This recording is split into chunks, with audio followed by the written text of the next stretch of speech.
Okay. Hello, everyone. Welcome back to the task force on the implementation of the pupil weighting factors report. We are going to continue with, we're going to start a new discussion right now about categorical aid and categorical grants. And we're going to start with Stephanie Yu from Public Assets Institute. So you want to take it away, Stephanie, just introduce yourself and go ahead. Thanks. I'm Stephanie Yu. I'm the Deputy Director of Public Assets Institute, and with me is Jack Hoffman, who's our Senior Policy Analyst. So for those of you who aren't familiar with us, we are a nonpartisan, nonprofit fiscal policy think tank in Montpelier. And we look at state level tax and budget policy and how to achieve a state that works for everyone, no one excluded, which includes a lot of work on education funding policy, since providing public education is the biggest job the state does. So I think I just want to start off by saying that this weighting study is really important to our understanding of the needs of kids facing these different circumstances. 25 years ago, we really didn't have the ability to analyze these weights like this. But this study very clearly establishes that schools facing these circumstances, high poverty rates, lots of English language learners, small and rural schools need more resources. So the question before the legislature is, what's the best way to deliver these resources? And the proposal on the table is to make big changes to the current weights. So there's three things I want to do today. First, start with a quick overview of Vermont school funding system, because I know you've spent a lot of time on this. I know you're familiar with it, but I also think that sometimes sort of the basic foundation gets lost in the complexity of the conversation pretty quickly. Second, I want to dig into these two cost adjustment tools, categorical aid and pupil weighting, how they work, how they're similar, and how they're different. And third, we want to share some of the problems that we've identified with the proposed weights. So I want to start with something very basic about our school tax system that I think doesn't get focused on enough, which is that we have a statewide school tax system. Vermont is one of only 2 states where that's true. And I know that I'm used to sharing screens when I do presentations, so you'll have to bear with me. I know Sorsha posted my my slides, but I'll try to remember to tell you when to click, but it just remind me if I don't. So if you go to that first. Stephanie, just so you know, we all have it up on our screens. Great. Representative Conlon is rushing to get it up there, but we all have it up. I can see it across everybody's screen, so you're good to go. Great. So if you go to that first one past the cover slide with the pot, you see all of our resources are pooled into this one big pot, which is the education fund. And there are those 3 major revenue sources: residential school taxes, which can be based on either your primary home value or income based, as a lot of what your discussion was this morning. And then non-residential property taxes, so on all other kinds of property, and consumption taxes. So, 100% of sales tax, a portion of the rooms and meals tax, and then a few other small odds and ends. So when we say that it's a statewide tax, that might not sound significant, especially to the taxpayer who doesn't care where the bill comes from, just that they have to pay it. But it's important for 2 reasons. The first one, which is the big shift from before Act 60, is that all school districts are drawing on all the state's non-residential property taxes, which wasn't true before. It used to be that if you had commercial property or second homes in your town, you kept that revenue for your local school, which was a big part of why there was so much disparity between wealthy towns and less wealthy towns in terms of what they spent on education. And the second thing is that this means that we're collectively raising all of the money we need for all of the kids. The rates are set based on the total amount we need statewide, and then they're calibrated so that each town's tax effort corresponds to its per pupil spending.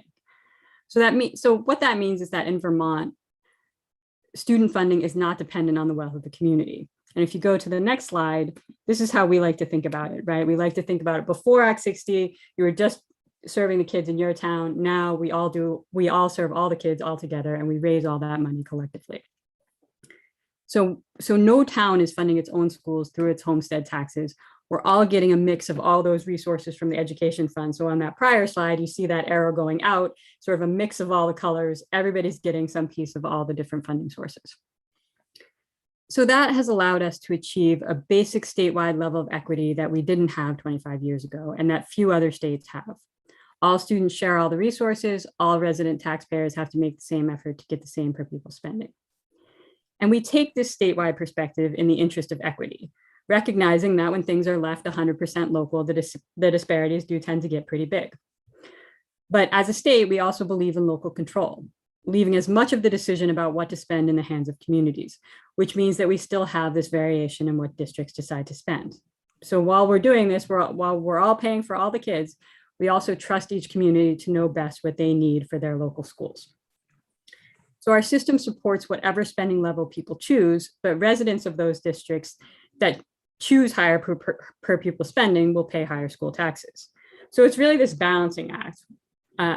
What makes sense to determine at the state level while maintaining as much local control as possible. And this is where what we think of as the second level of equity comes in, on top of this sort of statewide level playing field that we've established.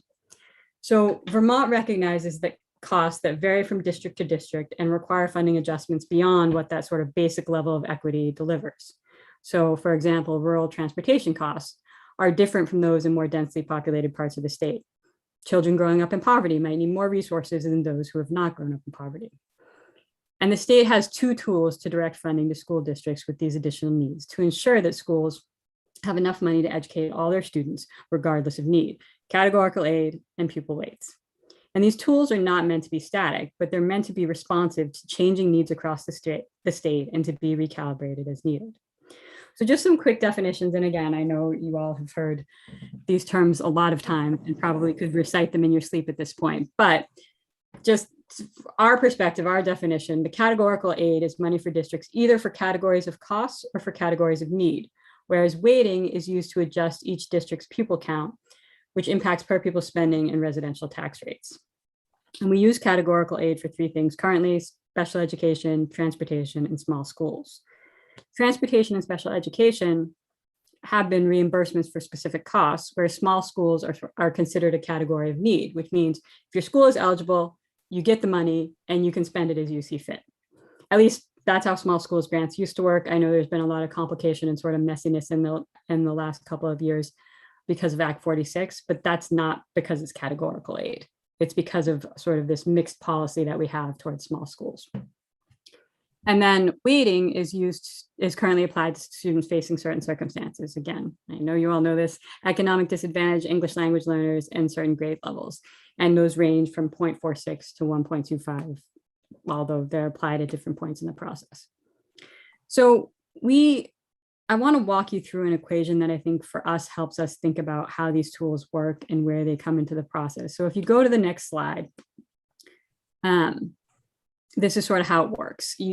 We all decide on our local school budgets, mostly on town meeting day. We approve this total budget, but that's not what sets our town's tax rates. First, we take these costs off the top, categorical aid specifically, and then federal aid and a few other adjustments, which leaves us with each district's total education spending, which is somewhere around, it varies from district to district, but somewhere around 85% of the total budget. So this is where pupil weighting comes in, because we divide that education spending number by the number of equalized pupils, which is the number of pupils after the weighting adjustments are made and then equalized across the state, which gives us each district's per pupil spending,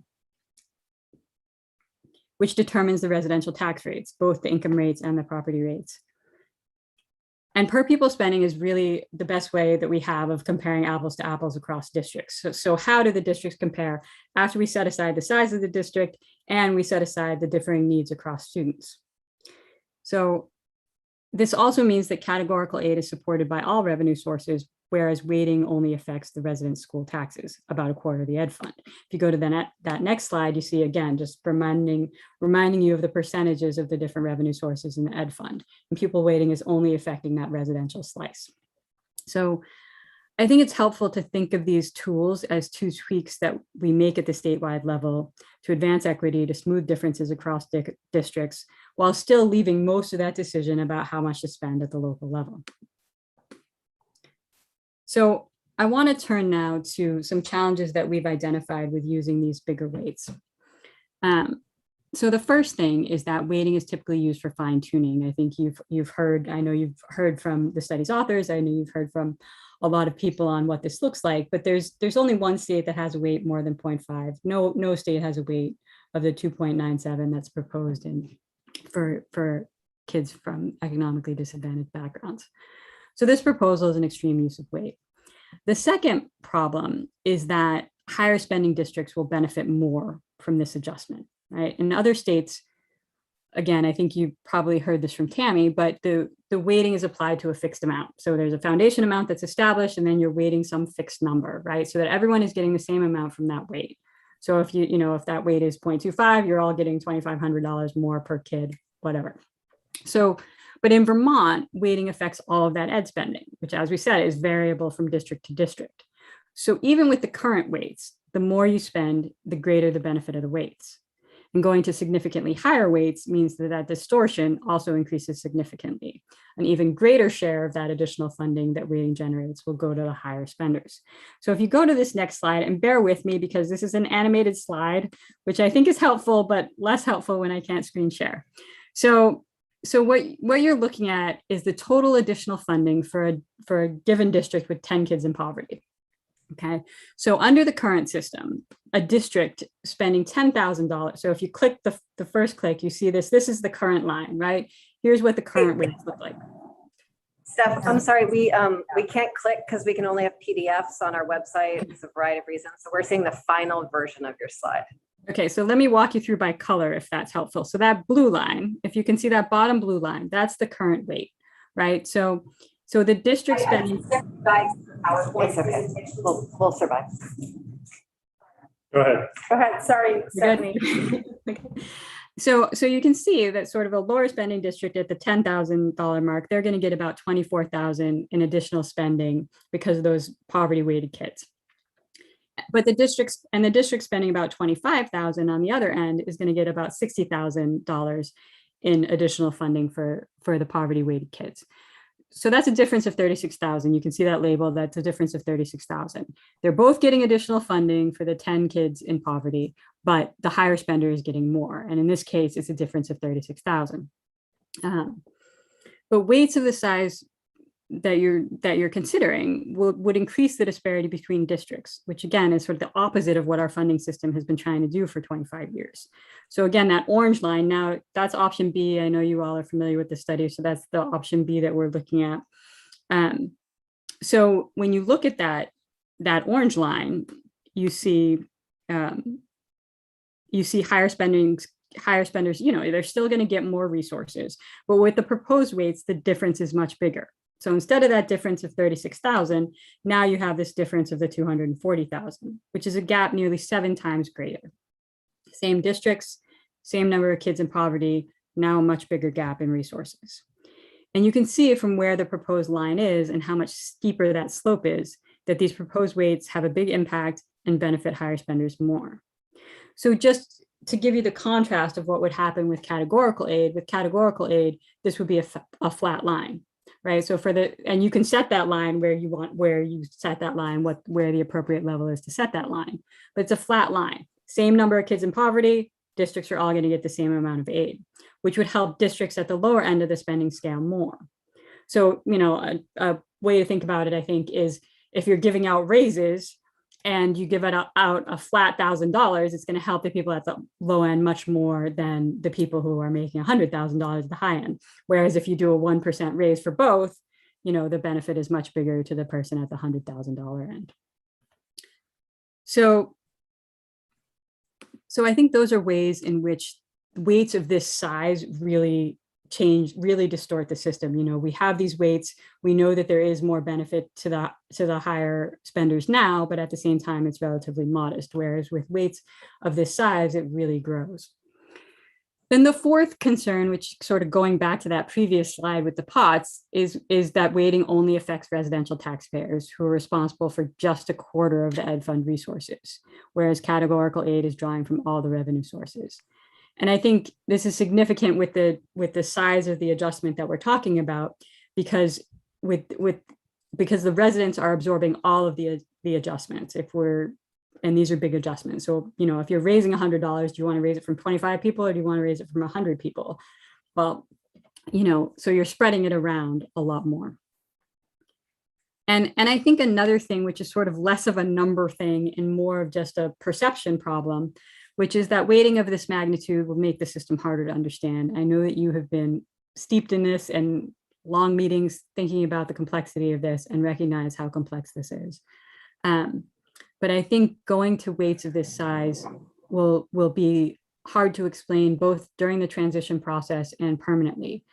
First, the weights will make the equalized pupil counts very different from where they are now, and they'll also bear less resemblance to the actual pupil count, right? It's a lot easier to explain $5,000 per kid in poverty than it is to explain a town suddenly having 200 more pupils that they didn't have before, and how that's going to impact somebody's tax bill by changing that denominator of the per pupil spending calculation. It's just a much less direct thing, and I think that the, you know, people already are sort of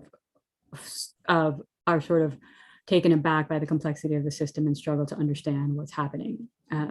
So I think that's another issue.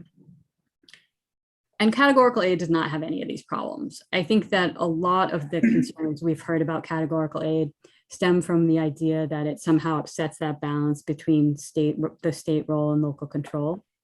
So I think I also want to sort of hit where these two tools are similar, because I think that alleviates some of that concern. So the first thing is that the legislature does not have more control over categorical aid than weights. In fact, they have control over both of them, right? So the entire school system of districts and funding and local control is established by you, the legislature, and could be changed by you, the legislature. So any concern about categorical aid being more vulnerable to policy changes is misplaced.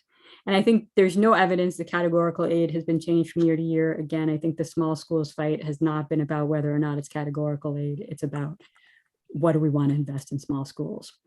So, and so both categorical aid and pupil weights are really, I mean, the way that the legislature has operated is that they're part of education policy discussions. They're not part of the appropriations process discussion, right? And again, in both cases, the legislature is setting the eligibility criteria, the categories, the requirements for both tools. They're doing that now. They'll continue to do that. The second way in which I think both these tools are similar is that school districts can decide how to spend any additional resources generated. Again, like small schools grant, you're in the category of need, you get the money, you decide how to spend it. Again, I think that Act 46 sort of muddled the small schools grant and how it works, but the reality is it's up to the legislature to decide. You get the money, how much you're required to track it, how little we track it, what the criteria are for its use. So that's really up to the legislature now. The third way in which they're similar is we still leave the decision up to the voters, right? So neither is automatically adding funding to the system. It's really up to how you design it. You design it how you see fit, and then voters still determine their school budgets. So in neither case is there automatically more funding coming into the system. And then the last thing is that, again, both of these tools would need to be recalibrated periodically. I think, we've heard Tammy say every 5 years, whatever that number is, it would apply to both of them because needs change and we need to keep on top of these numbers. I think part of the reason why your task is so big at the moment is because we haven't changed these in as long as anybody can remember, right? Before Brigham, they've sort of been a holdover. So that's been part of the challenge. And I think Representative Kornheiser alluded to this morning, which is like, we don't know why they got put in place in the first place. And that's part of the challenge with this. So to wrap up, I would just say that Vermont has a solid education funding system, which has achieved a baseline level of statewide equity for students and taxpayers, far ahead of any other state. And we balance that with local control over school budgets. We have these two built-in tools, categorical aid and pupil weighting, that allow us to make periodic tweaks to meet students' changing needs. Yeah, we're definitely due for some changes. We completely agree with that. But what those changes are is our question. We're not saying adamantly that categorical aid should be used instead of weights. I think what we're here to urge the committee to do is a fair and thorough assessment of both of these tools for making the adjustments before making a recommendation to the legislature. I don't think that anyone imagined that when the legislature asked for this analysis of the current weights, that the consultants would come back with a recommendation to increase the poverty weights 12-fold. And those recommendations are based on a regression analysis that suggests that spending more money will produce better results in schools with kids facing these circumstances. Again, as the authors themselves have said, the study really didn't look at what the best tool is to get those resources to the districts. We agree with the main point of the study. I think we all agree with the main point of the study, which is that what we have is inadequate. But we want to make sure the legislature has all the options. If the only option before you at the moment is to adopt these weights that are way beyond what any other state has, in a system that works very differently from other states, weights that would create greater distortion and more confusion in the system, increase disparities across districts, and have to be absorbed only by only a quarter of the tax base. So, categorical aid may make more sense as a vehicle to deliver more support to districts with kids in these categories, or there may be some combination of weighting adjustments and categorical aid. I think, you may already have identified the need to look into this, but I think what we need is a sense of what that categorical aid would look like. How much are we talking about for kids in poverty? How much are we talking about for English language learners? How much are we talking about for small and rural schools? And it doesn't have to, and it shouldn't delay the timeline for change, but I think it could deliver better policy options and ultimately avoid some of these challenges that we think going to weights of this magnitude would bring. And I don't know if Jack wanted to add anything to that. That's sort of what I have. And if there's questions or Jack wants to add or correct anything. No corrections here. That was great. But I'm happy to answer questions if I can help. Okay, great. So, Jack, just for the record, do you want to identify yourself? Because I don't think you introduced yourself. I'm sorry. Yeah, I'm Jack Hoffman. I'm Senior Analyst at Public Assets Institute. Great, thank you. So, does anybody have any questions or comments? Rep. Conlon. Thank you. Hi, Steph. Can you tell us, are there states out there that rely almost exclusively on categorical aid, or is that not actually the case?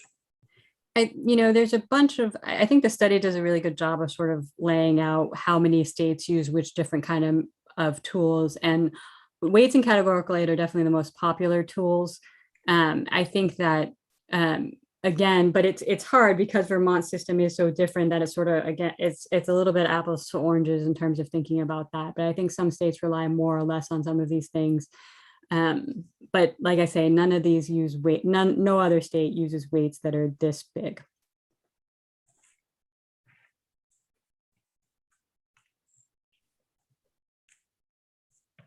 Senator Perchlik, I'm sorry. Thank you. Stephanie, the comment you made about the advantage of using categorical aid being funded from basically everybody is something that we hear from the, let's call them underweighted districts as something they don't like about it. That they feel like since they're underweighted and they've been paying more than their fair share to educate their kids that have these needs, that they shouldn't have to pay into that categorical aid bucket. So I wondered if you had a kind of a response to that, or if you could just, if that's not a clear question, talk more about why you think it's to the advantage to have it come from everybody instead of subset. Yeah, no, I think it is a fair question. And I think that the answer is that I think, again, we didn't have the ability to do this kind of analysis of the weighting 25 years ago. So it's not that we knew that we were being unfair. I think as our ability to do this analysis improves and we figure out a way to make it more fair, we should make it more fair. Right. And I think that the answer is that the size of these adjustments are such that it really is a significant adjustment, just on the residential portion of the taxpayers, and that, the fairest way is for everybody to bear, for as a state to bear the additional costs for kids in these circumstances. And that would make a fairer system. And so I think that, it's less about looking backward than recognizing that there are things we could do now that would make the system fairer, and we should move forward in that direction. Because Jack, this is a follow-up. Go ahead, Senator. Just a follow-up to that, and if Jack wanted to say something about that, that's okay too, that basically what they're saying, it's just kind of, think of a district that's a high poverty district, that they're gonna have to pay into the categorical aid pot of money to help kids that are in poverty. So they're saying, why should we pay to help poverty? Help alleviate poverty when we're the people in poverty, Well, is I know- kind of what they're saying. Yeah, and I can respond to that, but I know Jack wanted to jump in. So go ahead, Jack. Yeah, we'll have to see what, ultimately what towns do. But, so far we've been looking at this on the assumption that, we're going to raise the same amount of money. It's just going to come from different people. So the same thing's going to happen with categorical aid. It would just mean a bigger percentage of the total money coming in, the money going out would go out as categorical aid. We haven't designed this, and this would be one of the things that the legislature would want to look at, how you would do this. But a town that has more kids in poverty, presumably would get a lot more categorical aid. So they would benefit from this system that's funding according to how many kids in poverty they have. So I don't really follow. They're saying that they're going to have to pay more. I don't think they're not necessarily going to pay more. It depends on what's going to happen to their tax rate. There isn't going to be a categorical aid fee or tax. It's, the money is still going to be raised through the homestead tax. And, if they have a lot of kids in poverty, presumably they would get a lot more of the categorical aid. Right, and those districts are already spending money on kids in poverty, right? There are already a chunk of what they're raising is going toward kids in poverty. So the question, that's part of the question of figuring out what the right categorical aid level is. I think a district that does have a number of kids in poverty would actually benefit, their tax relative to their tax rate, because this piece would, so the categorical aid piece, it doesn't affect your tax rate. So more of the money is coming outside of the individual town tax rate. It affects everybody's tax rates in that the total amount that we have to raise, what has to be raised by everybody, but it doesn't affect your individual tax rate. Okay, Representative James, did you have a question? Yeah, Stephanie, I think you said earlier that a shift to a greater reliance on categorical funding would not necessarily mean that ed funding will go up statewide. Could you just elaborate a little bit more on that? Because that's another argument I've been hearing quite a bit. Well, I think there's a couple of different ways to do that. I think there's part of what we need to know is what the number should, is there a right number? And therefore, what is that number going to be?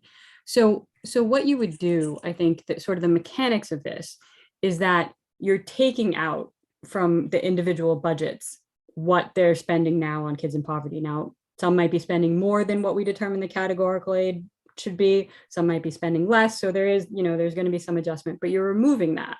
But your total school budget isn't necessarily going up, right? So you're shifting it into the categorical aid category. So if you go back to that equation, that your orange hat piece, if you go back to that equation on whatever that was, slide 3, that orange hat piece gets a little bigger, right? But you're taking it out of the ed spending. It's not new money. Does that make sense, Kath? Did you get that? Okay. All right. Senator Hooker. Thank you. Thank you, Stephanie and Jack.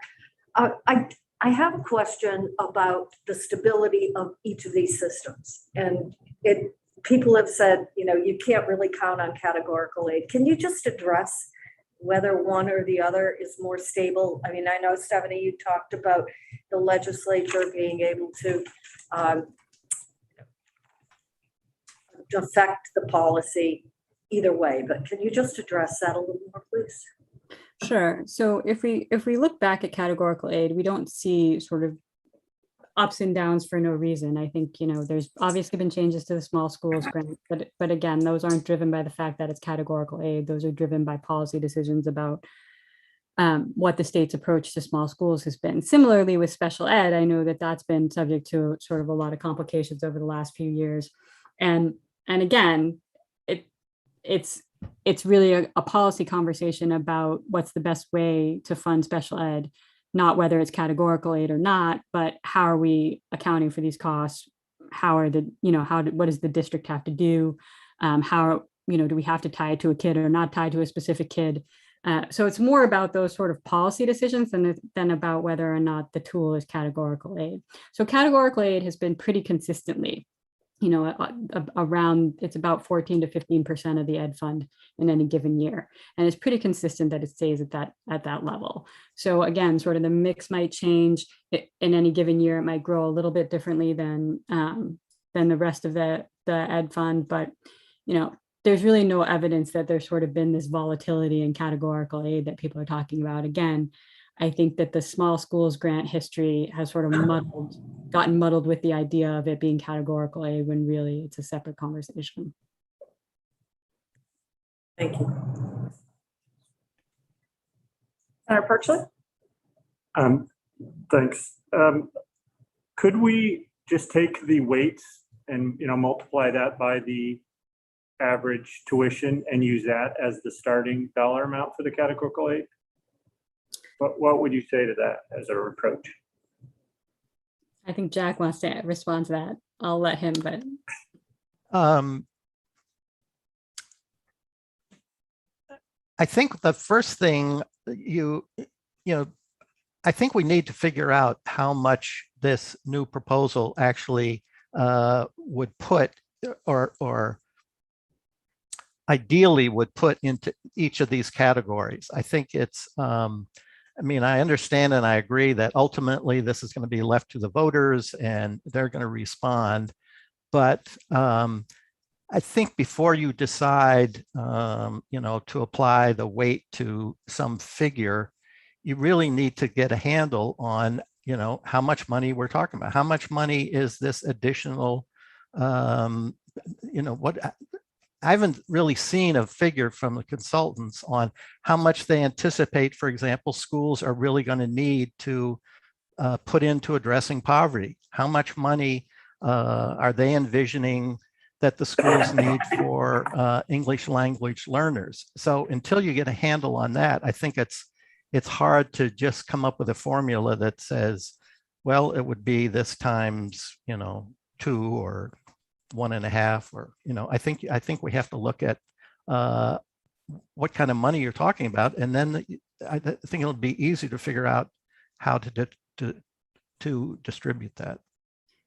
And if I could just add, I think we've been, we've had extensive conversations with the authors of the study, with Tammy and Bruce, and tried to understand. Jack spent a lot of time in the weighting simulator and looking at the data and trying to understand sort of what can we say about this sort of, maybe we can't say it at the individual town level. What can we say in aggregate about sort of what might move around?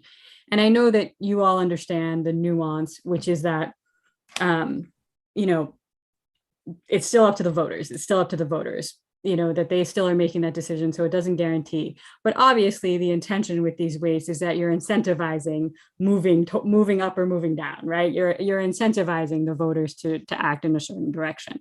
And I would also add that the whole idea of the weights, again, the whole part of, I think, people's concerns about the difference between weighting and categorical aid is that we don't track that additional amount of funding that you get because you have these weighted pupils doesn't get tracked by the kid, right? We don't say, point to the kid in poverty that you're spending this money on. We don't do that. We leave it up to the districts. And in fact, a lot of these resources might go into things that benefit all the kids. Smaller class sizes benefits all the kids, right? So part of this is about, sort of how do we track the dollars? But I think it's safe to say, and I think it's safe to say that the weights signal our intentions. We are saying that we recognize that kids in facing these conditions need more resources, about this much. We might not have the exact number right now, but the intention is that you're spending more on these kids in poverty, right? The intention is that you're putting more effort into those kids. So I think, we have tried to look at sort of, and that's sort of the exercise of that chart. we wanted to be careful that this wasn't an exercise about a per kid amount, but sort of walk you through sort of the before and after of what this looks like. And again, recognizing that all this stuff comes with the caveat of voters have the choice of how much to spend. So, I just kind of want to identify that this is there's sort of a lot of things in the conversation where it's hard to say like, this is going to move $100 million, because it still comes down to the voters' decision. But, and Tammy and Bruce have been very clear that this is not about moving money around. This is about appropriately calibrating the tax rates. And we recognize that, and we see that, but we also see that it's sending a signal, right? It's making a statement about what we think is the right amount. You have a follow-up? Yeah. It isn't there a benefit of categorical aid that it does take it away from the voters? And I think of, if the categorical aid was 100% of the cost, then there wouldn't be a local vote issue. It says like, if you have this many students that are English language learners, we are giving you that school X thousands of dollars for those 3 students.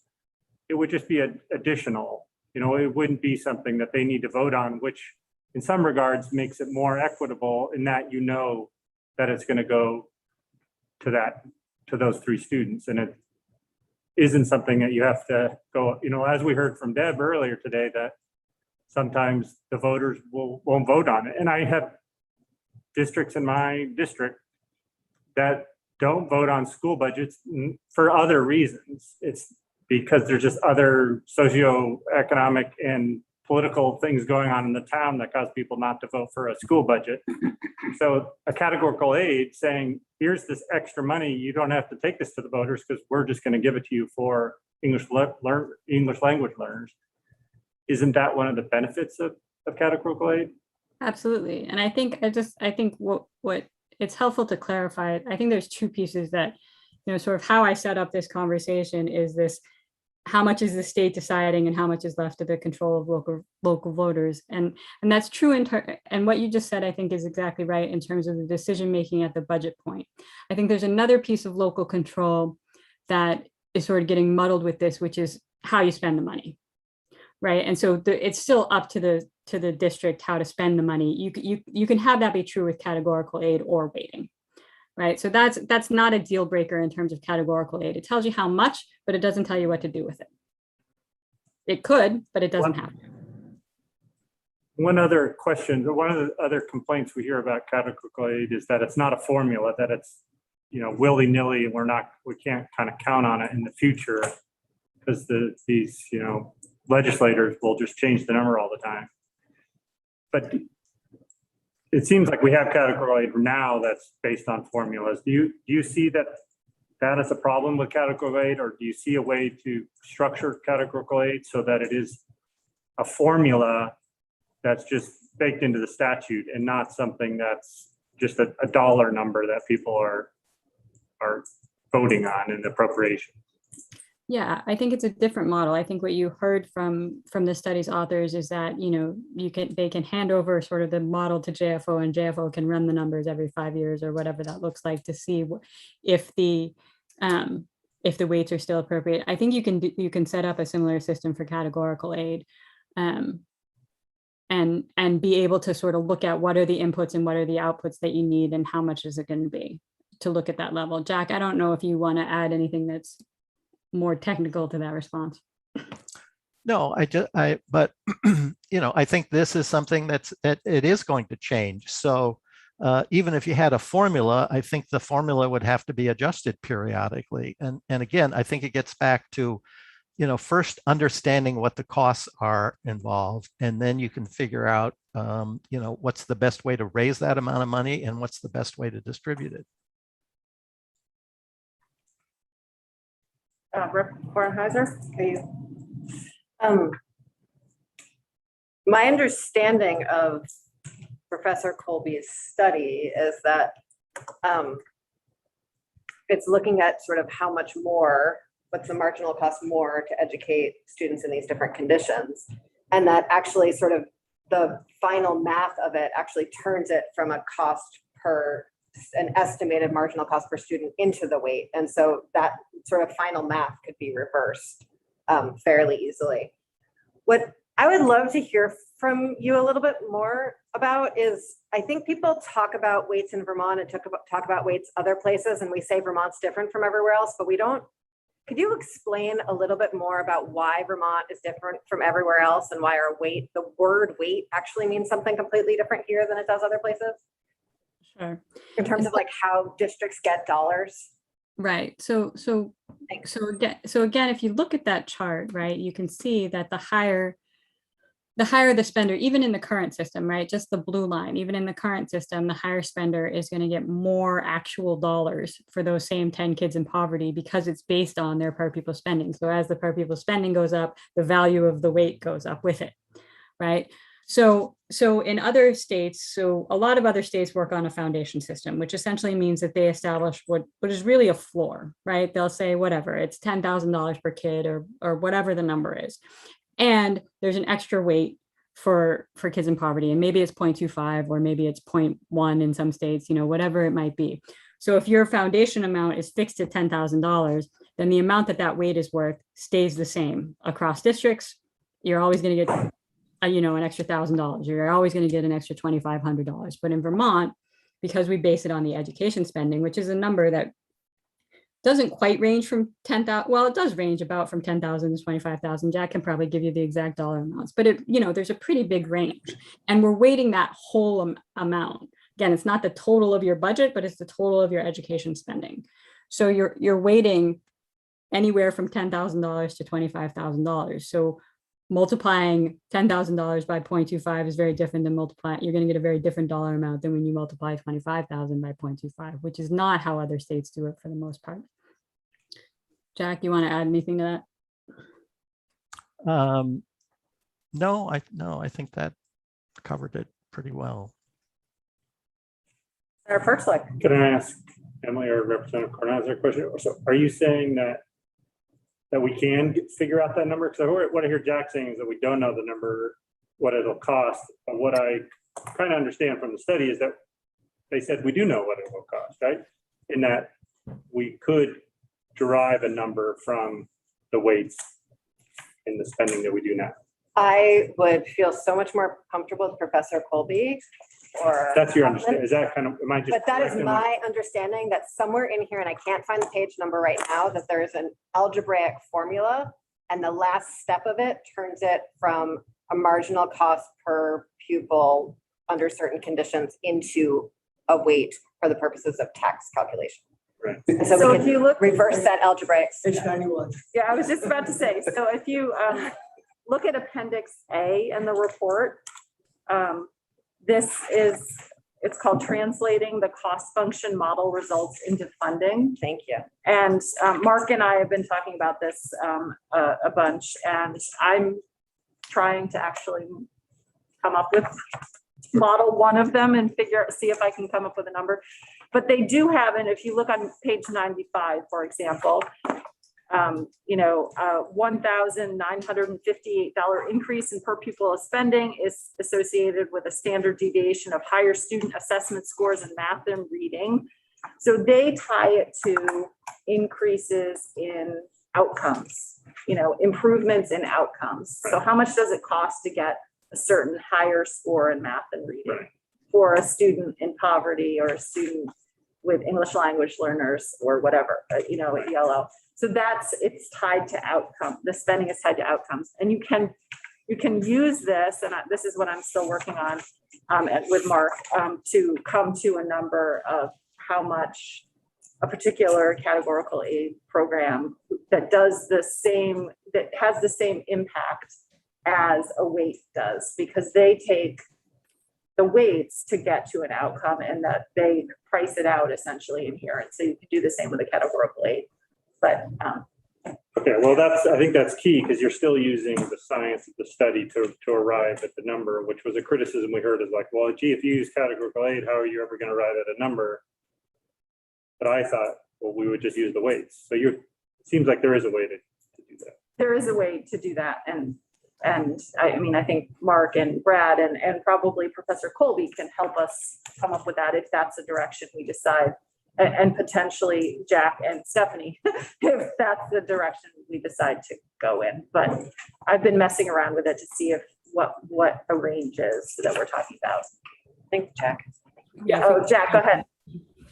Well, I also think it's possible you can do these calculations from the simulator. Part of the problem I have now is a lot of that is some of that data there those data are outdated, and with consolidation, the districts have changed. So, but I think that, I mean, just if you look at the simulator, you can see, they've gone through each district and sort of allocated the additional poverty students, the additional ELL. And I think, you basically just apply your per pupil spending. Again, the voters are going to decide, but you could, just for the sake of understanding how things are going to change, you could use their, whatever per pupil spending they used the last time, and just, play that out to see how the weights work. And you could see out of the total funding, how much this new weighting system anticipates schools would need for the poverty funding, how much they would need for the, each of the other categories. And if I could just add one thing too, just I think, I'm not sure who was speaking, but it is tied to outcomes. Specifically, it's tied to the average outcome, right? The state average outcome, this analysis. Which I think is just important to consider if that's the right outcome we're interested in. Right, and it's also tied to just math and reading scores for a specific standardized test and to the average of those scores. So again, it's a very narrow measure of outcome, measured outcome. Which, if I could just add one other thing, that to me, that raises some other questions about why, if we're talking about very narrowly focused costs, but then these weights are applying to all the costs. And that's, I have trouble understanding that part.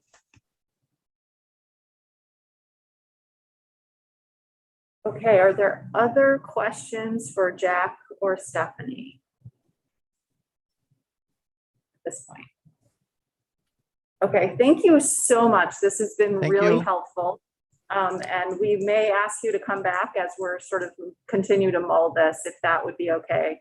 Of course. And appreciate your time. And I love your graphics, that they're so helpful to just think about it on a very basic, colorful level. So thank you very much for that. Thank you. Glad I helped. Have a good day. Thanks, you too. All right. So wait, are we going to you? Yes. Mark, come on up. So for the record, I'm Mark Brought from the Joint Fiscal Office. What I prepared for you this afternoon is going to overlap very considerably with what was done here, but given the questions you're asking, I think taking a look at it a slightly different way might be helpful to people. So I think it will be important as I go through stuff, if you can follow along with the PowerPoint that I provided with you, because I put some specific examples in there that may help you get your head around what Emily and Jack, or Stephanie and Jack were talking about. So what I'm going to talk about is how pupil weighting and how categorical aid affects homestead tax rates in our system. And then beyond that, how we pay for it. So two different levels, okay? So if you can take a look at that first sheet I put in there, I just listed the factors that I'm going to talk about. There are basically three factors, well, not basically, there are only three factors that determine the homestead tax rate. It's the district level education spending, the district's equalized pupil count, and the statewide property yield, which is uniform all across the state.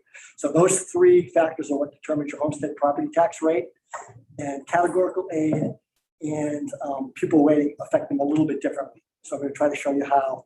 But you keep in mind the little equation I have on the top, which is the homestead property tax rate equals per pupil district spending divided by the yield. And we'll walk through this if you want. So if you go to the next page, what I've tried to show you is how state categorical aid affects the district's tax rate, just categorical aid. And in order to do that, I'm going to define two terms for you, which are kind of terms of art in our system. We've been over some of this before, so I apologize for being repetitive, but I think it helps to walk it through. Yes. Okay. So what's education spending? Okay. Education spending is not what school boards prepare and submit to their voters for approval in the spring.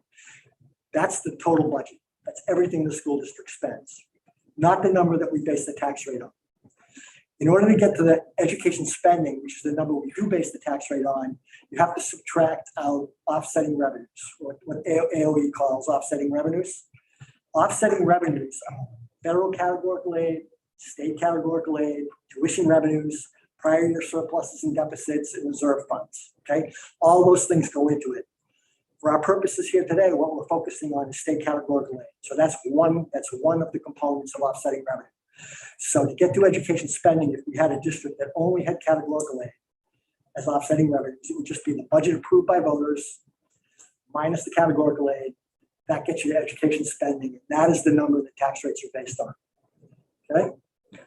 And you can see I repeated the equation down at the bottom just so you can see in this case, we're dealing with the numerator. Education spending, not the pupil count, not the equalized pupil count, and not the yields. Okay. So if you go to the next page, I've just done a really simple example that shows you how this works in terms of tax rate. So this is a hypothetical school district that spends $10 million a year, and they have 500 equalized pupils. And just assume that the property yields $1,000, just for the sake of the argument. So this district then has a $10 million budget. That's what the voters have approved. From that, you subtract $1 million. That leaves them with $9 million in education spending. 9 million divided by 500 gets you to 18,000. 18,000 divided by the yield gets you to $1.64. Okay, so that's just a straightforward calculation that we go through to get the tax rate. If you go to the bottom of the sheet for the next example, all I've done here is I've added another $1 million in categorical aid. So they set the same $10 million budget that the voters approved. Now they're getting $2 million in categorical aid because you made a change in the program, which leaves you with 8.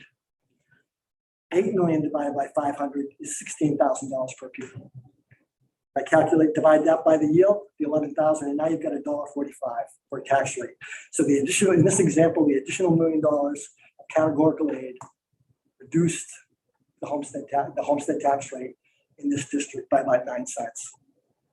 And is that true even though the additional $1 million is coming out of the ed fund? I'm going to get to that in a second. That's the next level. Try to jump ahead. No, that's a good question. That's what the difference comes in with categorical aid and how it's affecting things. So if you go ahead and go to the next page, how is it paid for?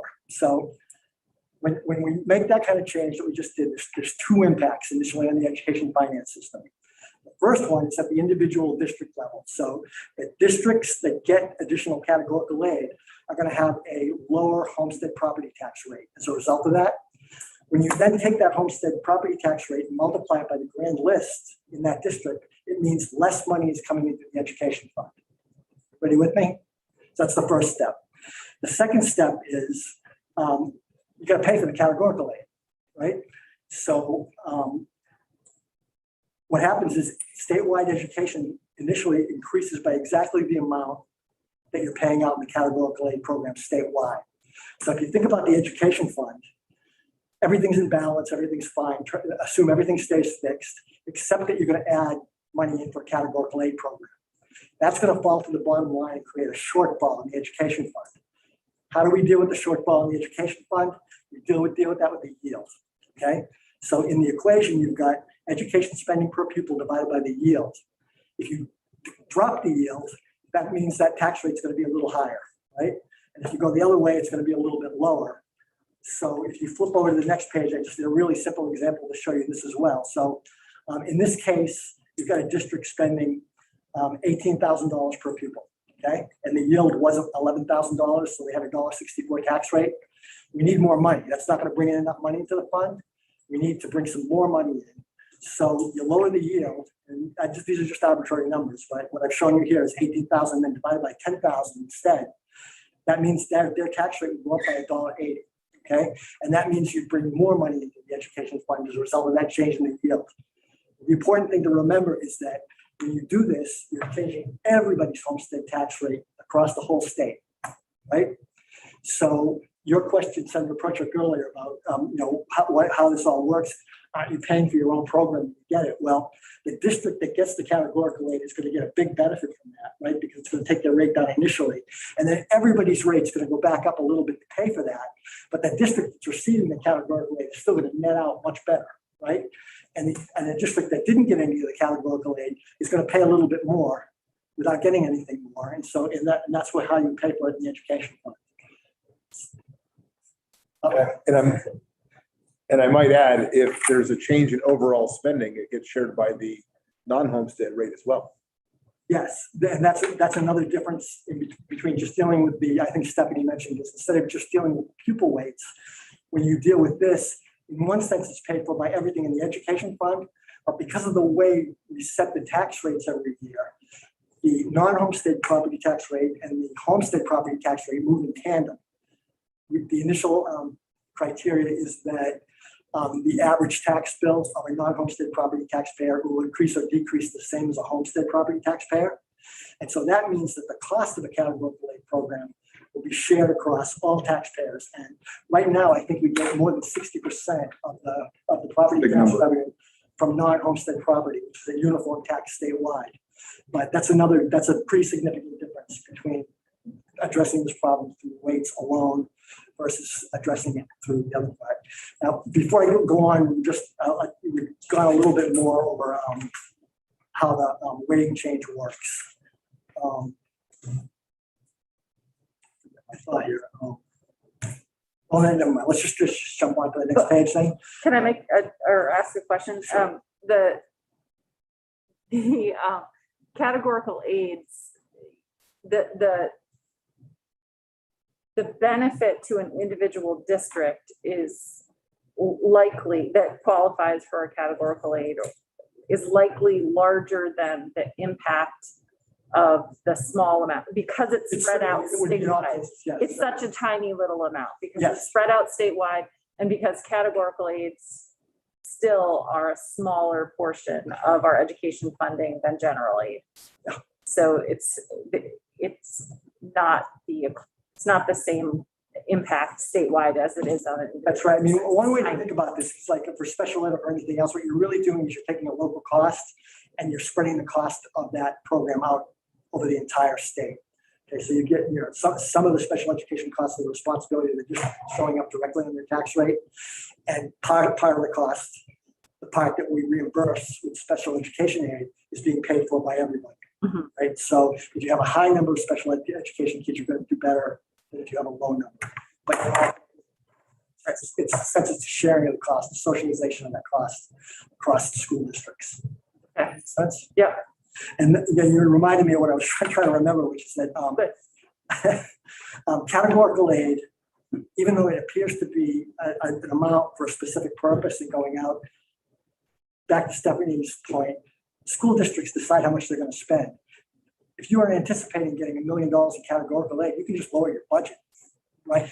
Initially, the budget that you submit to your voters to offset that if you don't want to spend any more money. And you can effectively use that categorical aid to reduce your tax rate.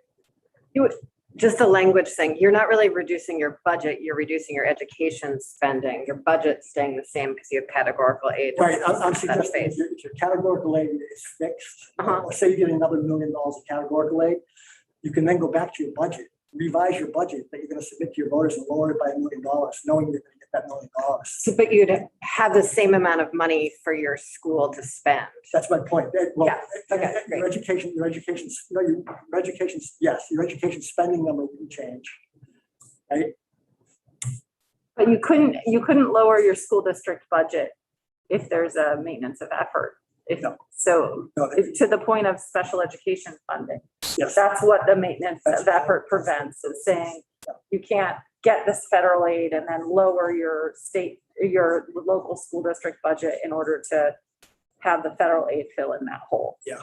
That's right. If you have some other requirement like that in place, yes. Yeah. But in our system, absence any kind of control like that, you control your budget and you know what you're going to get in offsetting revenues. So you can make an adjustment so that even if you were to say to a district, you're going to get another $1 million in categorical aid for some purpose, if they didn't want to use that money for that purpose and spend it, they could actually take it, you know, as a reduction in their budget, effectively cancel it out.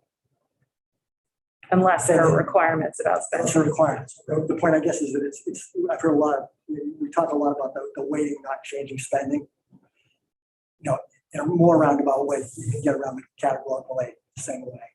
And you could get a tax benefit as opposed to spending additional money.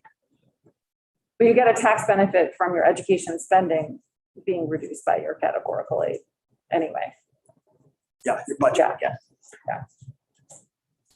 So on the next page, I have a question. Oh, I'm sorry. Go ahead. Senator Kirchhoff. So you said that if the school knew they were getting the $1 million, do you see any problem with setting up categorical aid so that they would know? Because what we hear is that's why they don't want it, is because they won't know if they're going to get it. Yeah, I don't really understand, other than there's been glitches in the past, like with special ed and getting it out in time for districts to know before they set their budgets. But usually you know what you're going to get in categorical aid. So for something like special ed, it doesn't change that much from year to year. So they're aware of it. But you could, the other advantage, to flip it over, the advantage of categorical aid is if you didn't want it to be spent on a particular program, you'd have more control over it than I think you do with aids. Oh, Representative Beck. But it's no different with weighting. I mean, number of equalized pupils can be a guessing game into January and February. Right, I mean, that's true. One of the problems with the complexity of our system is that a lot of times voters have to vote without actually knowing what their tax rate's going to be. We try to alleviate some of that pressure by putting out a December 1 letter, but on December 1st, we don't even know what the revised forecast coming to January is going to be. And in a year like this year, where we just went through, it throws everything completely out the window because the forecast has changed so much. So we make an attempt to help districts sort of understand what their spending decisions are going to translate into in terms of taxes. But some years it works better than others. It just depends on how fast things are changing. Right. Did you answer? Okay. Okay, go ahead. I'm blessed. You want to say? What slide are you on? My slides aren't numbered. I have one that's how does pupil weighting affect a school district's tax rate? 11. Okay. Okay. So we've looked at this one a lot before. It's the same equation, but in this case, you can see the yellow highlighted part is you're changing the equalized pupil count when you change the weighting. So it's also going to change the weight. And I just have a note on here, and I want to make sure everybody's just clear on this and the relationship between ADM and equalized pupils, which has been throwing some people, I think. And that is that you take the long-term ADM, which Brad has talked about before, you come up with that number, and then it's weighted. So say you had 100 students statewide, and then now you weight it, right? Now you got 125 students. In our system, what we do is we bring that number back to the original 100 by multiplying by a number less than 1. So if it was up to 125, you multiply by 0.8, it brings it down. So what happens at the end of the day is some districts have an equalized pupil count that is greater than their ADM, and other districts have one that's less. Okay, so it brings it back. But ADM is the humans. ADM, well, it's your average human. Great, okay. Yes. Kiddos. Essentially a head count. Yes, Yes. Yeah. the average of 2 years of heads. Average of 2 years of head. Well, and I think we keep saying weighting and equalized pupils as if they're the same thing, Mhm. whereas really weighting is just a factor in creating equalized pupils. Yes. And it's a mathematical formula that we could also mess with if we chose to. Yes. We are. Right, and that's my point, and that's where the confusion comes from, because you see equalized pupil count, it's the same as your ADM. It's like, where do the weights go, right? The weights got built in, and then you reduce that number back to your original ADM number, so it's the same. Okay. Now you would think that that's sort of a zero-sum operation, so you would think there was no education fund cost. There is a cost. It's not a cost, but there's some money shifting around. It's not as dramatic as with categorical aid, but if you think about it, when you change the equalized pupil count, you've changed everybody's tax rate a little bit. Those tax rates then get applied again to the grand list. So you're not going to come up with exactly the same amount of money that you would come up with otherwise. You're going to bring in a little bit more, or you're going to bring in a little bit less. And that's going to fall again to the bottom line. How do we address that? Well, the same way with categorical aid. If we're a little bit short, you lower the yields, you bring everybody's tax rate up just a little bit to account for it. So there's the same kind of situation going on, although this is more like noise than the categorical aid is, which is a significant amount of money. Because we bring the pupil count back down to the ADM count. So you, at the end of the day, you have the same number of kids, but you're raising money from different districts in order to pay for it, right? So let's see. So I have another really simple example here if you want to look at it on the next page. And I've just taken, again, a district with $10 million budget. Again, the yield's 11,000. If they have 500 kids, their per pupil spending is 20,000, which translates into a $1.82 tax rate. If they have another 25 kids, because the pupil weighting has changed, their education spending drops to a little over 19,000, and their tax rate drops to $1.73. So either way, you're affecting tax rates. Either way, you have to end up balancing the education fund by adjusting the yield. But those three variables are all that goes into it. So.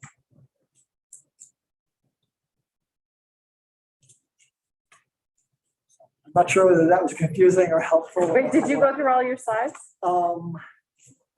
Let's see. Yeah, I think I did. There's a couple on the back that I just put in for information. One thing I wanted to point out, if you go to the pie chart on there, is that right now categorical aid is only a really small part of total education fund spending. It's general purpose aid that comes out to that 1502, which is the education spending number.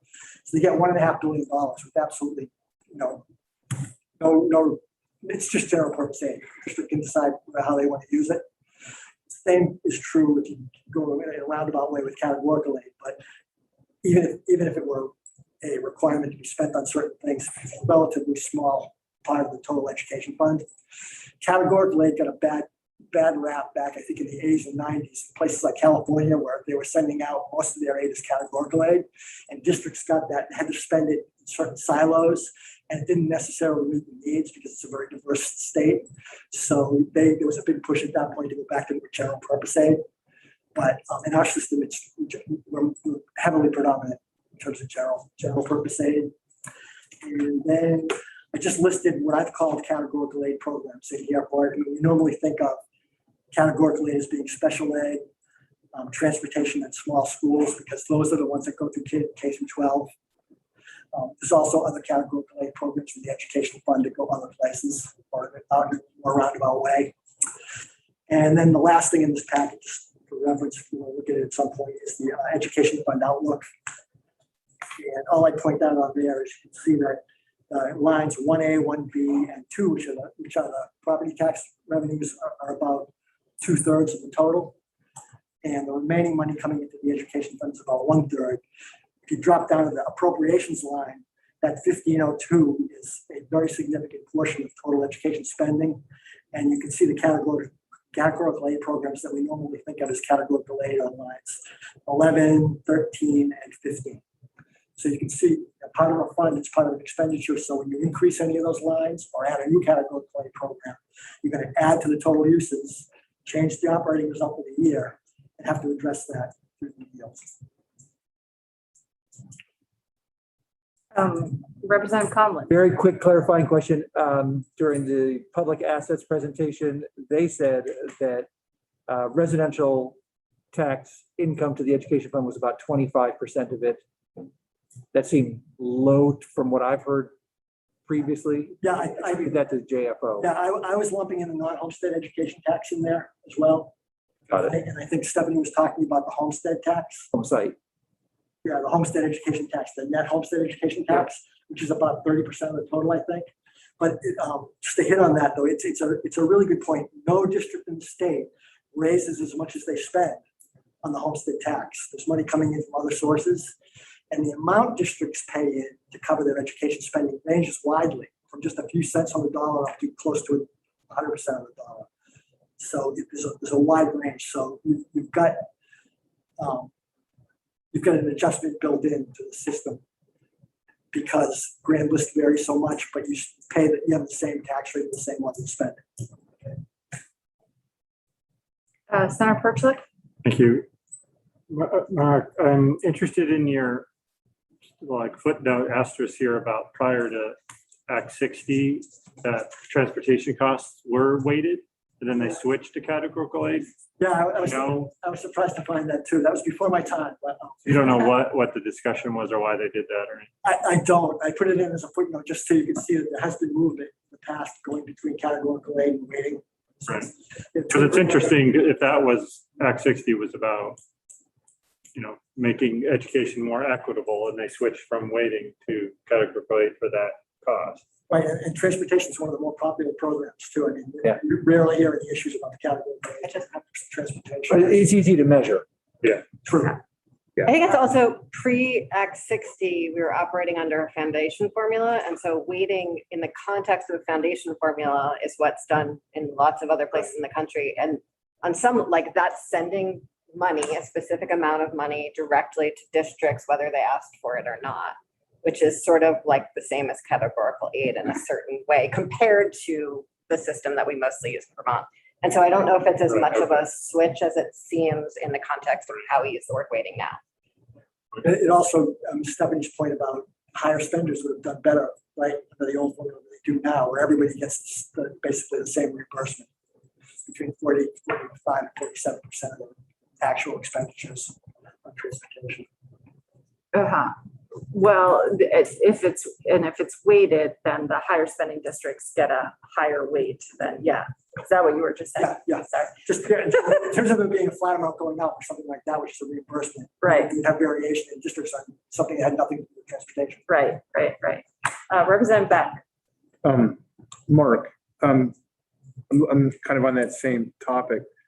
Slide 6 that the Public Assets Institute gave us. I mean, that would lead me to believe that right now that our weighting that we're using, while modest compared to what was proposed, in and by itself there's an equity issue there between low spending districts and high spending districts.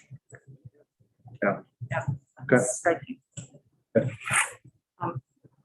Senator Brock, did you know?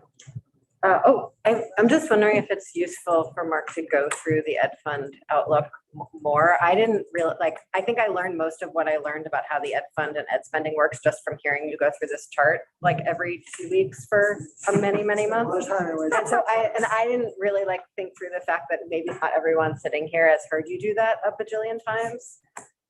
But I don't know Is if that that would be helpful? Do helpful people for wanna- people.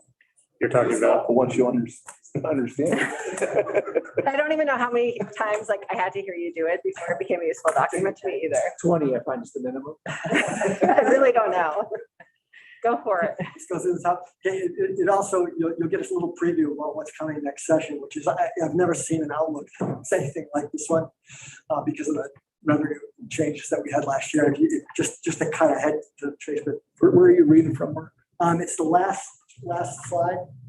Oh, okay. Okay, Got it. Okay. If you go all the way down to line 32, which is the bottom line, when you're right here, we're carrying a $78 million surplus in the education fund going into FY23.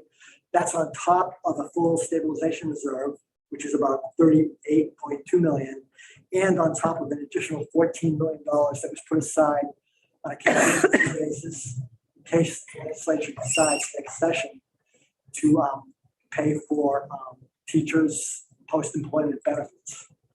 So no, it's close to $100 million, which is really just a huge amount of money.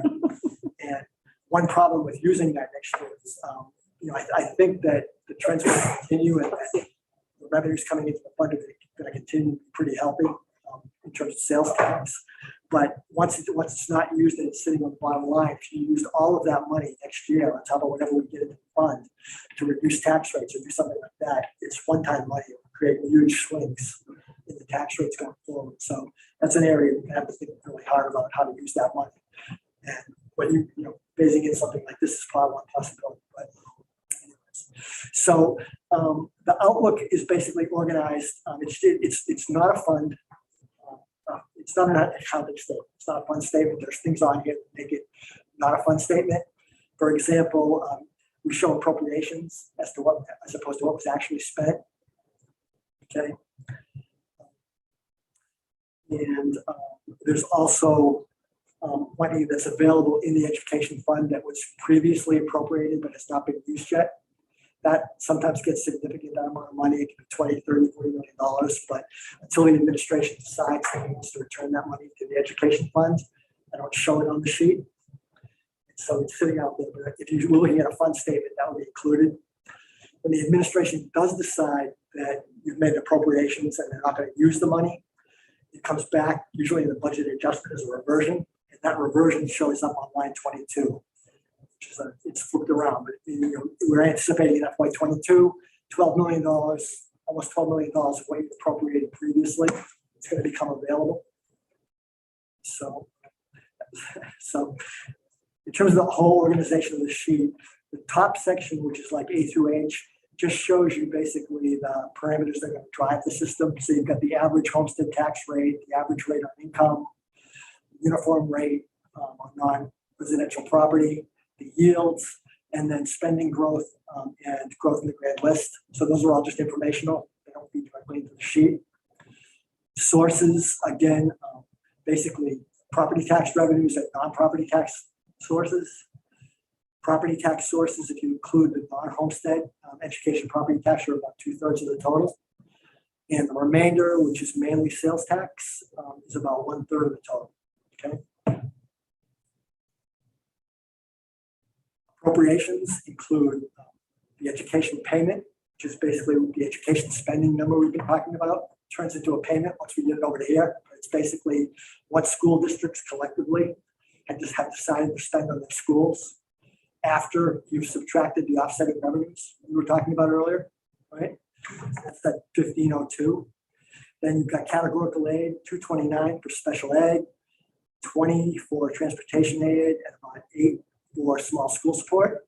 And then the remainder of it is a bunch of small appropriations that are also categorical aid, but don't necessarily go to K through 12. State placed students as an example. So those are students placed outside of districts. That money is paid for out of the education fund, but it doesn't show up directly in the district's budget or in the district's offsetting revenues. And the last thing I'll mention on this in the appropriations is that teachers' pensions was just added a few years ago to the education fund. It had previously been in general fund costs. And the big surprise was if you look on line 18, you can see a jump from 6.9 to $38 million in 1 year. And that was a result of an actuarial study that the treasurer's office had done that made changes in assumptions about demographics, that kind of stuff based on Vermont. So, it's sort of amazing that even with that increase in expense in the education fund, there's still that much money left over on the bottom line. Rep. Kornheiser. Two very separate questions. One, the administration of the Agency of Education, does that sit in the general fund? Yes. Yeah. Okay. So what's not in here is we don't actually spend much money on school construction now, but at one time we did, and that's excluded. We have now added the normal cost of teachers' pensions back in, but we don't account for the legacy costs for these pensions or their post-retirement costs. Arguably, that's an education cost that large part of but the time Act 60 was done, those were included. So the $1.8 billion that we show here as education spending is not everything that we spend on schools. And then the other question, which is a question I know the answer to, so it's not really a question. It's just a. You're not allowed to ask it then. I know. It's just I'm not going to ask it. It's more like that's just on the floor that rule happens, right? That's a rule. Yeah, that's a rule. Do you not have that rule? Yeah. No. You might have it and not know it. You don't have that rule. That's a question. Anyway, aside the point, I wonder if part of the reason that there's a perception that categorical grants are more fickle is that people are imagining it, that it's negotiated the way the general fund is negotiated, and that there's a number that then gets divided up into a pie rather than the way categorical grants work in the ed fund and everything else works in the ed fund, that it's the amount of money we need to spend is all listed out, and then we raise money to match that need. In all the time I've been doing this, almost every year, the numbers that go in here on appropriations come from estimates from AOE based on the formula.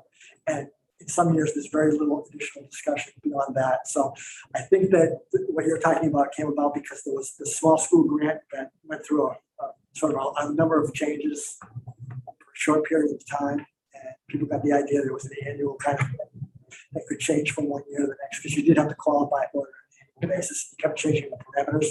So schools weren't sure whether they would get it or not. I also think there were a couple of years with outside time to incorporate it planning. But by and large, these will remain the same. And again, we always talk about in the education fund, everybody's in the same boat, right? So if you want to save some money, reduce categorical aid, it's not going to hit just a few districts. It's basically, it affects almost everybody. It's just, I guess small schools would be a difference in that. Most of the aid goes out to everybody. So again, because the education fund, you determine the spending first and the tax rates later. You don't go through the exercise that you have to go through in the general fund. You have a fixed pot of money, and you have to argue about what's going to fit into that pot. Thanks. Senator Perchlik? Thanks. Just a quick question. The red numbers and the sources on the forecast, why are those red? Yeah, they shouldn't be. They were red for a long time because they were estimates. Okay. We didn't have the final numbers in, but we knew that there was going to be a big change coming when the official forecast came out. So when did that come out? So this is accurate as of what date? As of today. So this reflects the July forecast, and it also reflects reversions for next year that came out of finance and management. So this is pretty much what we're going to be working with for the December 1 letter. And on that note, the December 1 letter is prescribed. So the policy considerations that I just suggested you're going to be having during the session over what to do with this bottom line money, the purposes of the December 1 letter, that money all has to be rolled into the tax rate reduction. So I'm anticipating a big drop in the tax rate, or both because we don't think education spending is going to grow very much next year because of all the money sloshing around in districts' reserves, and because that's why. So spending will be high. We've got all this money sitting on the bottom line. It's going to go into the rate. So, and that tax rate letter is prescribed by the legislature by statute, right? So we could change those prescriptions. you could. Representative Conlon had a question. Very quickly, line F, equalized pupil count, that's a post-equalization factor count, so it's reflective of the number of kids we actually have. It's equivalent to ADM, yes. Again, the ADM is a 2-year average, so there's a little bit of a break on it going up or going down already. Are there any other questions for Mark about the forecast? Emily, Rep. Kornheiser. You, yes. Again, just want to sort of clarify the December 1 letter, the way it's the sort of form that's sent out and the information in is prescribed, but we are under no obligation to match anything to the letter. It just, once voters get the letter, it's becomes complicated to. Yeah, in my mind, fortunately, on my mind, the December 1 letter gets a lot more attention than it deserves. I think as it's the first thing out, it's the first idea people get. I imagine that we reach consensus on the outlook, which you're looking at, but the letter itself is the tax commission prepares it. You don't really see it until just before it comes out. Guessing that they're going to have a lot of caveats built into that this year. They usually have policy, discussion in the letter part of it. Yeah. But again, the letter itself is prescribed. Okay. Do you have something else, Representative Conlon? I'm really flailing with names. I'm sorry. Okay. You have more? Or are you okay? Thank you. Thank you very much. Next, we have Brianna. You're back. She just sits there all day waiting for us to say her name. It's like magic. Okay. Away with your afternoon presentation. Thank you, Senator Hardy. Good afternoon, everyone. I will maybe let everyone pull up the document I have posted on your website. It's the current law context, the federal and state categorical aid. So it's going to be, I think it's a 4-page document, something like that. The first page is going to have a nice bar graph on it along with some text. So really the intention of my testimony this afternoon is going to be looking at the ways in which we have categorical aid currently in the state of Vermont, looking both at federal sources as well as our state sources, and looking into the relative amounts, which I included in both a graph and a table for you, and then also breaking down each of these different programs with a little bit more detail as to what the purpose of the funding is, and then also including some links for additional information if you all have questions beyond that. So I think to start off with, let's just take a look at the big picture and try to understand the differences in the ways in which the federal and the state categorical aid impacts Vermont taxpayers. And so starting off with the federal funds, all of this categorical aid is paid for through taxes that are raised by the federal government. So in effect, this really does lower the Vermont education property tax rate because all of those programs are going to be paid for by the federal government. So yes, you are paying for it through your federal taxes, but in effect, all of that programmatic costs are being paid for through these categorical aid programs. And so it does lower the state taxes that we pay. And then diving into how the state categorical aid works, very fortunate to have followed both Stephanie, Jack, and Mark. So hopefully this will just be an easy explanation. But from a high level, really, the state categorical aid does impact the Vermont education property tax rate because these funds must be raised internally through our state taxes. Categorical aid reduces the tax rate at the local level because any categorical aid a district receives is subtracted from their education spending, which is what sets their local tax rate.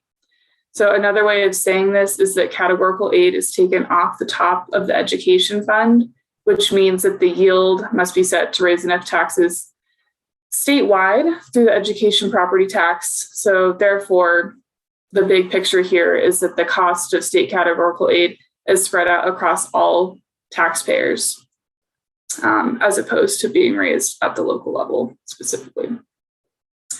So I hope that kind of helps make the distinction between how the revenues are raised from the federal side, which is through national taxes, versus categorical aid, the state level, which is raised through state taxes. But we have that difference between how the local taxes, they're actually reduced because we're raising taxes statewide from both the homestead and non-homestead taxpayers. So I hope that's helpful. And so now maybe we can dive in a little bit more into some of the specific categorical aid programs. And I will put a big disclaimer on this that I am not an expert. I'm hoping that this can kind of give you all some context and descriptions for each of these programs. And I included the links so that you can have more information through your own research, or if there are specific programs, testimony by program managers would be really helpful because I don't know all of the details of the many programs we have, but maybe we can kind of walk through each of these programs. And let's start off first with the federal programs. So as you can see in the bar chart, the Title I, the special education, and the school lunch and breakfast programs are the most significant aid that the education system receives. So Title I is funding that is really intended to support low-income students in the age range of 5 to 17 to supplement and improve regular education programs. Title I's funding also goes to support migrant children and youth, as well as homeless children, and a few other kind of subcategories you can see listed in the description there. And students are identified annually through poverty estimates by the Census Bureau, in addition to state reported counts of students in local institutions for neglected and delinquent children, publicly supported foster homes, and also the TANF, the Temporary Assistance for Needy Families, which here in Vermont is 3 Squares, Vermont. And so, Just a second, Brianna. yes. Brianna, just a second. Senator Brock has a question. Just a question, in terms of the information that is used to define poverty by the federal government, is that information available to us as well? That is an excellent question. And I do not know the answer to that, so I'd have to follow up. Well, the reason I'm asking, obviously, is we Yeah. spent some time this morning trying to define what we mean by poverty, and having this as another metric might be useful. Yeah, we can find that out. Absolutely. Yes, absolutely. So yeah, Title I is one of the largest programs that the federal government provides as assistance to schools. And it does include a maintenance of effort provisions. This is something that we talked about this morning as well. And so it is really for at least 90% of the funding that they receive through Title I does follow a maintenance of effort provision.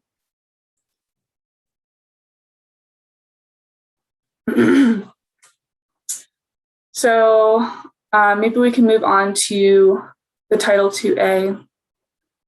So this funding is to support higher education institutions and providing additional assistance to low-income and minority students to provide greater access to higher education. And so this is a little bit outside of our realm because it is in the higher education as opposed to the K through 12 that we have been addressing in the task force. Title III is funding I believe we've talked about before. This funding is to support English language learners. And I know we got testimony from the Agency of Education a couple weeks back that in their testimony, they identified 6 Vermont school districts that currently qualify for Title III subgrants based on a formula that requires a minimum grant of $10,000. So there are some school districts that have maybe 1 or 2 English language learners, but don't qualify for the Title III funds because of that minimum grant of $10,000. And I'm not sure exactly what the number of ELL students is that would essentially qualify them for that minimum grant, but I think that is the cutoff there, the minimum of $10,000 for a grant. And so schools would have to apply each year in order to renew their funding for Title III. Title IV is funding to support academic achievement of students and expand the capacity of schools. So this is really targeting a lot of the technological and kind of digital literacy. So coming into the modern era and providing additional support and funding for those programs. Title V is another program to use to really support higher education institutions. So a little bit outside of the scope of our work here. And then the final program I'll speak to, I think Brad mentioned this one earlier in the day, was the special education IDEA funding. So this one also has a maintenance of effort provision, and this is really funding that is targeted for students with disabilities and to provide additional educational services for students with special needs. So this is another very significant source of funding that the state receives from the federal government. So that's kind of a high-level overview of some of the different categorical aid programs that we receive. We'll pause for a second, catch my breath here before we dive into the state categorical aid programs.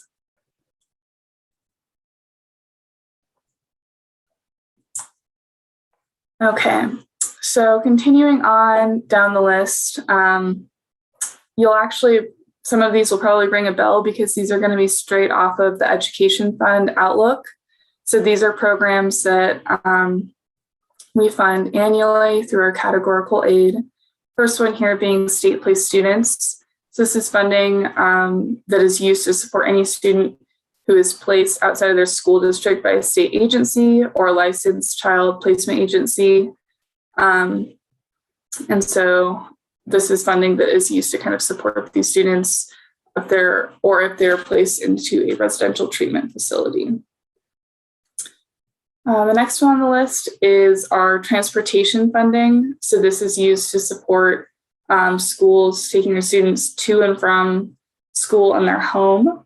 And this is a reimbursement program. And for schools that are that have extraordinary challenges in transporting their students, they actually receive an additional grant for that program as well. Technical education is a program that is used to support career technical education centers, which focuses on technical knowledge, academic foundation, and real-world experiences. These centers are funded in part through categorical aid equivalent to the base payment, which is updated annually. This year, the value is $10,571 per full-time equivalent student. So this is a number that increases year over year with inflation. And then we have the now infamous small school support grant. So we've heard lots of testimony on this over the past few weeks. But just to kind of summarize this again, this is going to be for any school that can be eligible based on their average grade size of 20 students or fewer, or if they received a small school grant in FY20. The figure that's included in the bar chart and the table also includes some merger support grants. So we know several of the small school grants were converted into merger support grants through Act 46. Another program we have is the Essential Early Education. This funding is used to support schools and operating early education programs for students aged 3 to 5 years. So for little kiddos, we have programs for them as well. Flexible Pathways is a program that is used to support secondary education and has a wide variety of programs that are supported through this source, including early college, work-based learning, career and technical education, high school completion, and blended virtual and in-person learning opportunities. Last but not least is the state special education aid, which is the largest of our categorical aid programs. It's usually about $220 million per year. And so this is the state portion that goes to supplement the federal IDEA special education grant program. So this is also a reimbursement program, so it will go to support any schools that need it as well. This last link that I included on here is a resource that's provided by the Agency of Education, known as their budget book. And it does a really, really amazing job of expanding on each of these programs and including all of the funding and sources for it. So that's a really, really good resource if you're curious about learning more about the state categorical aid programs that we offer here in Vermont. So with that, I will turn it over to any questions or comments. Like I said, I hope this was helpful to kind of just give you a sense of the different types of categorical aid and the amount of money that we both receive from the federal government and raise annually through the State Education Fund. Great, thank you so much, Brianna. Representative Kornheiser has a question. Just want to clarify, is the Flexible Pathways grant, does that cover the whole cost of dual enrollment students or early college students in a district, or is it just sort of an extra supplemental? I'm not sure. Yeah, I would just say that there's both funding from the Education Fund as well as the general fund that goes to support the Flexible Pathways programs.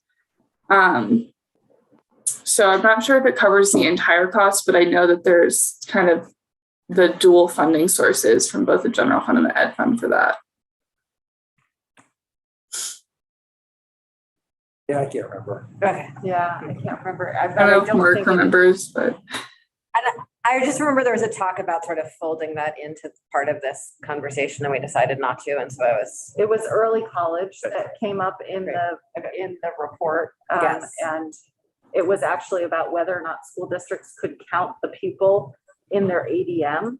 yes. Because they're not counted in the ADM because technically they're not going to school there, but school districts have to support some of the sort of support services for that student. So they wanted to get sort of credit for part of a student. And so there was a conversation about like a partial weight for early college students. That's what, and we haven't talked about it yet because it seemed like We have enough to talk about. we have a lot on our plate, so maybe that one can wait.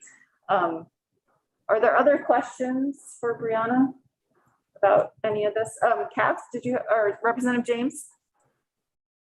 Nope, it was all clear to me. I was scratching my wrist, Oh, okay. not raising my hand. Good to know you're keeping an eye on me. I'm trying. Not a question, but I do think Senator Brock asked about poverty determination for Title I.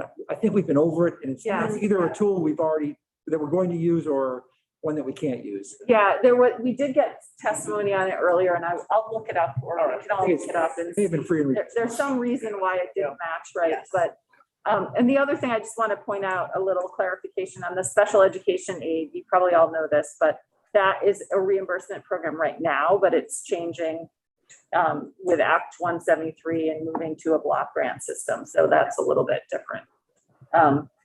There would still be a categorical aid. It still is a categorical aid, yes. It's just changing the way that the funding is distributed to school districts. All right, are there any questions for Brianna? Thank you so much, Brianna. You're welcome. Thank you. There. Perhaps Celia is on for public comment. I forgot about public comment. Okay, so we have public comments and then future agenda items, and we'll discuss our decision-making plan. So Here's a document listed. okay, so Representative Sibilia, are you there? Good afternoon, friends. Thank you again for all of your work and your full day today as well. May I go, Madam Chair? Do you? Yeah, yes, go ahead. Okay. Yes, take it away. Just introduce yourself, etc. Thank you. Representative Laura Sibilia, and I've been following your proceedings today and the presentations that you've been receiving today. And once again, have found that I have some pretty significant disagreements with some testimony that the Public Assets Institute is providing the task force and has provided other committees. I took the liberty of creating a presentation utilizing a few of their slides, which Sorsha has uploaded to your website. A couple of comments that I'd like to make, and Madam Chair, I'm sure you will cut me off when my time is up. When we talk about Public Assets Institute talked about how education funding cost adjustment tools work. This is way oversimplified, so oversimplified that it's close to being inaccurate. There are massive pieces of this formula that are missing, including the non-homestead and broad-based taxes, the $1.4 billion education payment from the education fund, the local districts, which comes from non-homestead and broad-based taxes as well as residential.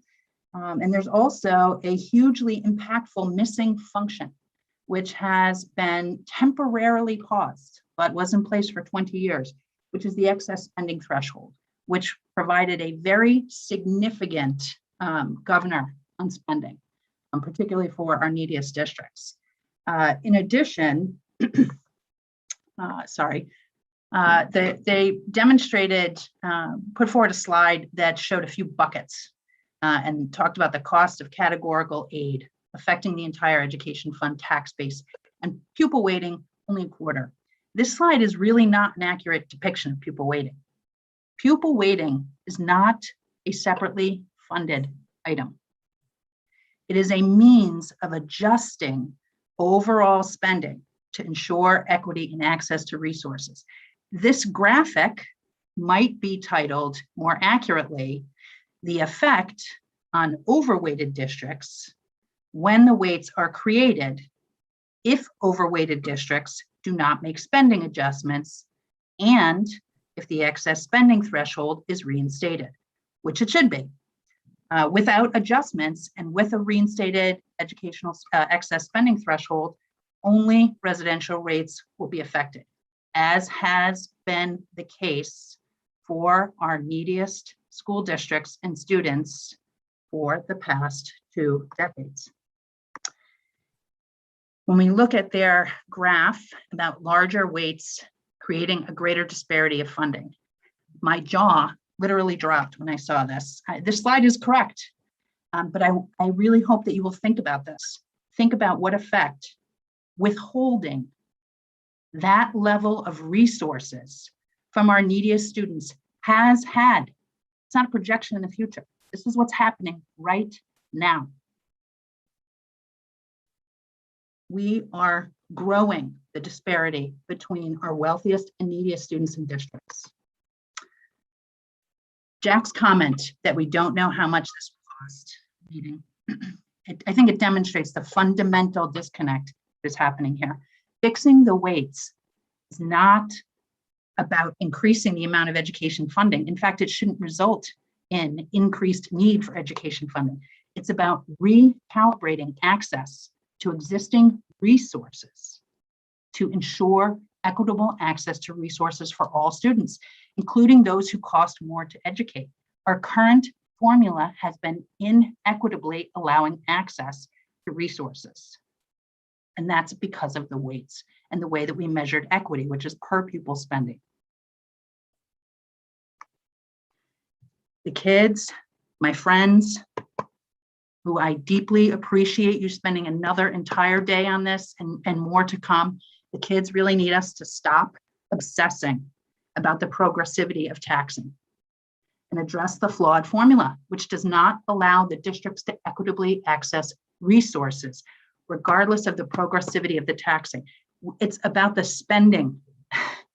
You know, we have focused so hard on how we raise this money and not what it can buy. And that's what the weights measure. You know, my suggestion again, and I will become a broken record for this, fix the weights, smooth the transition for our overweighted districts, use one-time funds, address the tax commission recommendations, fantastic. Probably not this year because we need you to fix the inequity for students this year by fixing the weights. And then once we've done that, let's talk about preschool and 2 years of college, which we've heard the governor and others talk about. So, you know, thank you for the opportunity to provide public comment, and I will leave it at that. I think I went over the time allotted. Thank you, Representative Sibilia. Okay. So nobody else is for public comment. Is there, Sarah? Okay, excellent. Thank you for reminding me, by the way. Okay, so we have 10 minutes, which I don't know is enough time to sort of dig into figuring out the weights.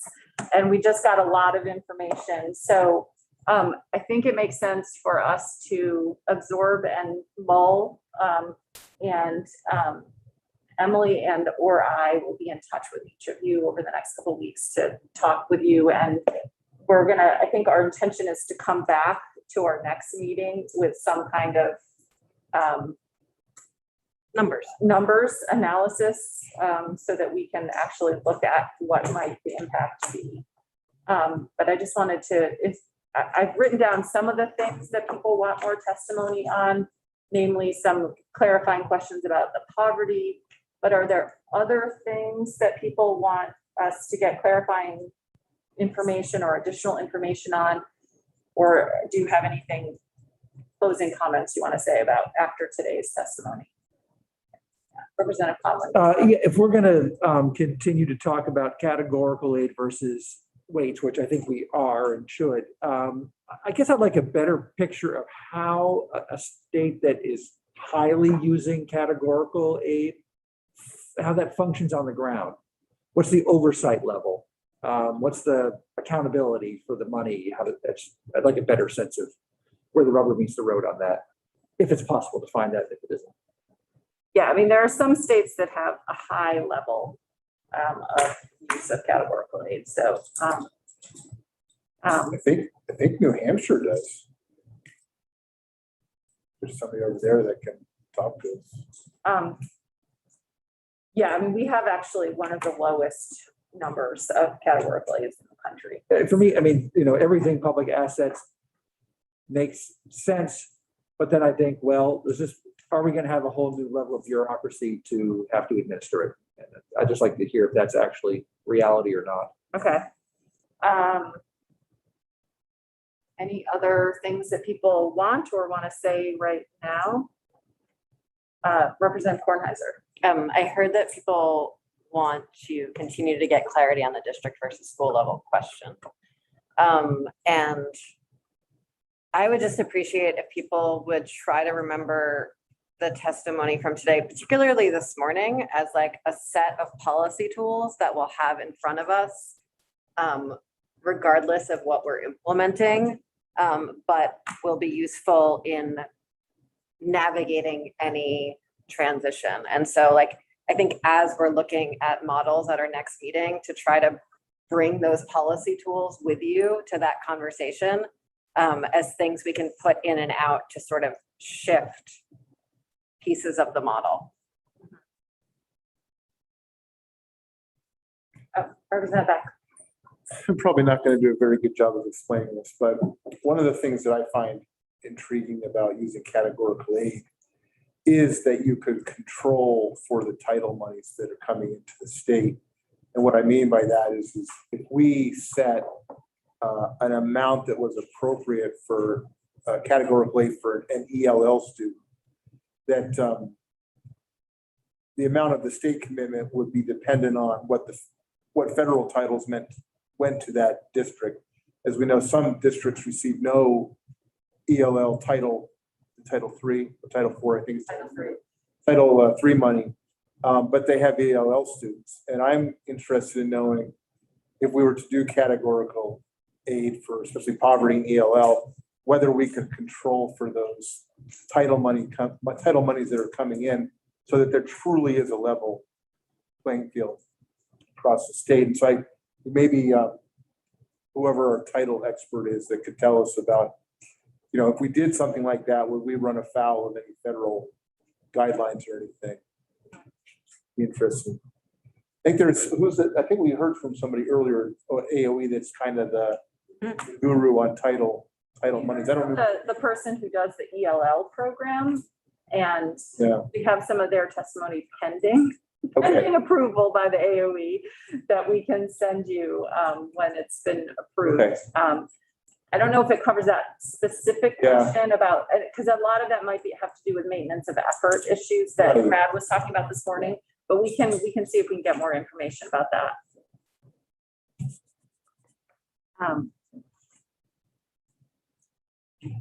Okay. So are you all comfortable with us just being in touch with you and chatting with you longer about some of these issues so we can really try to get something on paper for next time? Give Mark an assignment and Brad and others. Okay, anything else? Our next meeting is October 8th. It's the sort of all day, starting at 9 in the morning kind of meeting as well. But not a Monday, right? I don't think the 8th is a Monday. I think it's a Wednesday. The 8th is a Friday. 8th is a Friday? Yep. Okay, it's a Friday. So hopefully we don't have to force our staff to work over the weekend and get information to us quickly. All right, anything else today? Thank you all for being so focused and the good conversation. We made a few decisions. We're poised to make a few more so that we can have some numbers for people to look at. I really appreciate everybody's work today. Thank you, Mark, and to everybody else who testified. Thanks, Kath.